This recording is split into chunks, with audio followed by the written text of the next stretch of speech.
Almost every content creator in this niche has talked about the dollar per mile ratio, base pay, tips, and the summer slowdown. And while these subjects are very important, this video is going to go in a drastically different direction. One thing that doesn't get discussed enough is your power to say no. What's going on, everybody? I'm Zach Drives Fast for the RideShare Guy.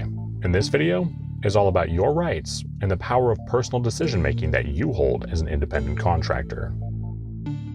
Let's talk for a moment about W-2 employees. If you were to ask a W-2 worker what they didn't like about their job, chances are pretty good that you would get a multitude of different answers. Sure, pay would likely be near the top, but there would probably be other things like the hours they work, they can't get the time off that they want or need, or they have to do things that they're not comfortable doing or flat out just don't want to, and so on. In contrast, we as ICs just go offline. Tony and Dara are never going to call me in on my day off. They damn sure aren't paying any benefits for me, so they're not going to dictate how and when I do the job. Let's not forget, it's in the name, independent contractor. So, being independent, we set our own boundaries. We decide when we work, how we work, the jobs we take, and the jobs we don't take. But it goes further than that. Never forget, we are our own bosses, and therefore we set our own work hours and our own boundaries. In this video, I want to run you through a few situations that I've had in my 3 years of driving that came out of left field and how I dealt with them. I want to start with an experience I had about 3 years ago. I was brand new to the apps and mainly doing Grubhub at the time. Unfortunately, at the time, I didn't know any better and didn't check the delivery instructions prior to leaving the restaurant. And that's where this story starts to go sideways. As I got close to my drop-off, I looked at my phone screen and realized that there wasn't an actual address, but rather an address range. I then checked the delivery instructions, which told me to deliver it to a specific room in a motel. And that wouldn't have been a problem, except for the fact that it was a condemned crack motel. And no, I am not over-exaggerating.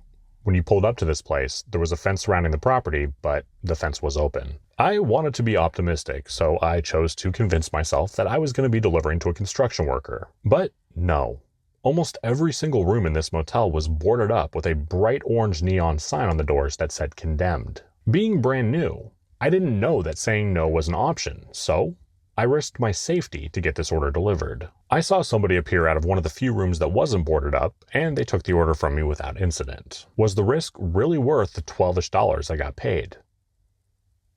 Of course not. One of the most common problems that I see both new and experienced drivers make is not realizing that we call the shots. It doesn't matter what support says. It should always be viewed as a suggestion. It doesn't matter if you already have the order in your hands and you're at your drop-off. If there is some legitimate risk to your health or safety, you can take that order right back to the restaurant. On your way back to the restaurant, call support and do not ask them, but tell them you are taking the order back for safety reasons and you need to be unassigned. Now, setting boundaries doesn't just have to be about health or safety. Sometimes you get yourself into a situation where the money is just not worth the hassle. Let's look at a couple of examples of that. I don't deliver to the hospital area unless it's one of the small offices near the hospital, but not actually in it. There's a few reasons for that.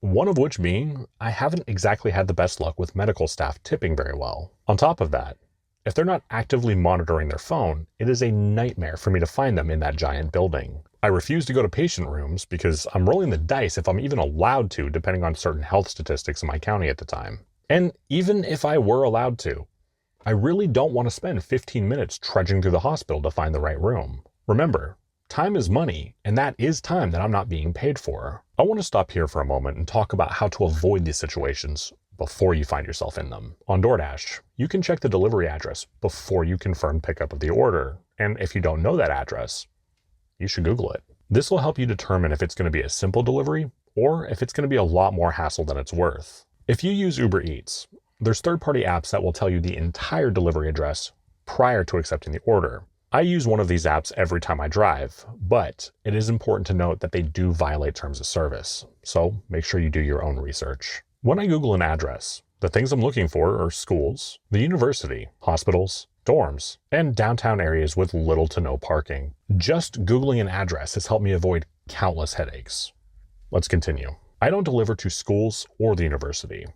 Let's start with the schools. I don't want to find one specific kid in a sea of teenagers that are all glued to their cell phones. On top of that, it's substantially harder for me to prove that the correct person got the order. As for the university, parking is sparse, and that campus is huge. There's dozens of buildings, and I don't know my way around it. Furthermore, in contrast to the high schoolers, it seems like the university students are never paying attention to their phones when I show up. While on the subject of the university, I also avoid most dorms like the plague. I don't have access to these buildings, and like I previously stated, too often they're just not paying attention to their phones. Over this last winter, I was delivering a grocery order on Spark. This specific student must have known that drivers do not like to go to that address because they seemingly intentionally put the wrong address. After some back and forth and some waiting, they told me that they wanted it delivered to a specific part of the university, and you guessed it, that order went right back to Walmart. I accepted that order based on the address provided and the amount paid. However, if I had to wander around that campus for half an hour to find the correct place to drop that order, the money was no longer worth it. Okay, let's stop here for a moment.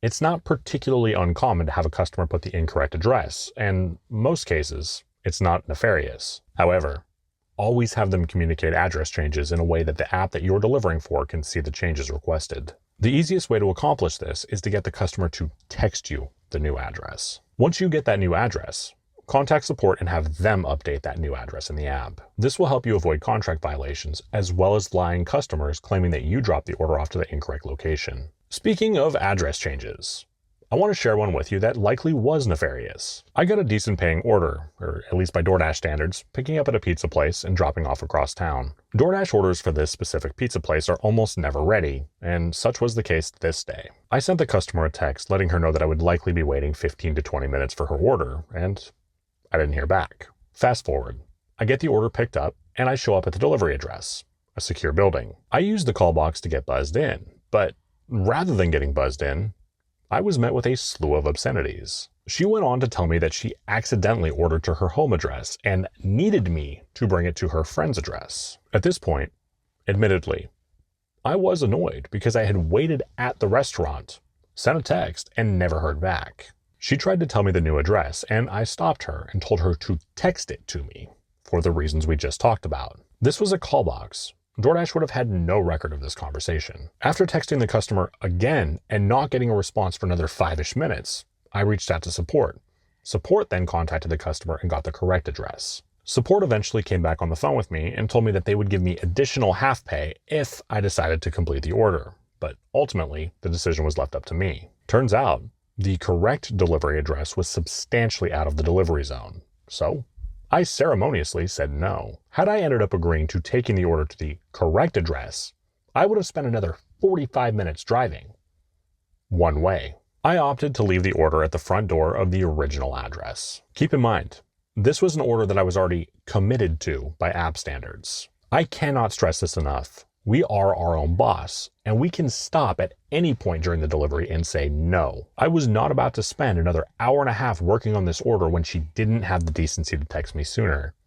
$18 for an hour and a half of my time is just not worth it. Let's move on to unreasonable customer requests. Although it's rare, from time to time, customers feel entitled to extras that they didn't pay for or services that we don't offer to begin with. I've been asked to show up with additional items that they didn't pay for on multiple occasions. This should go without saying, but if it comes out of your pocket, that should always be a hard no. I've had customers try to get me to purchase age-restricted items for them. I'm a delivery driver, not a personal assistant. Listen, that's not to say that if the request is reasonable that you can't accommodate it. If the customer hits you up and asks you to pick up baby formula on your way and they promise an additional $20 tip, ultimately, that's up to you. But if you do, just prepare to get burnt from time to time. Now let's talk about time boundaries.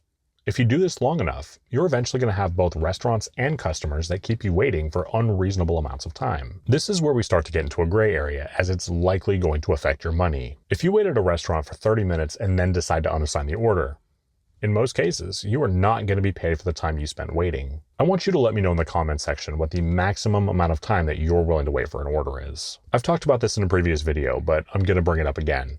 When asking wait staff how long your expected wait time is going to be, say this instead. Realistically, how long can I expect to wait?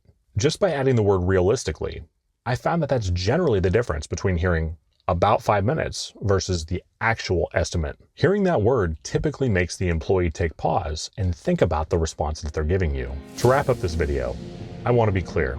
Saying no at any point during a delivery is always an option. Of course, if you accept an order, you should always try to complete it, but not at the risk of your health, safety, or sanity. I've talked about setting boundaries regarding money, time, and location.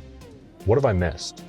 Let me know in the comments below. If you haven't done so yet, please do consider pressing the like button and subscribing to the RideShare Guy. You can catch my videos here every Tuesday.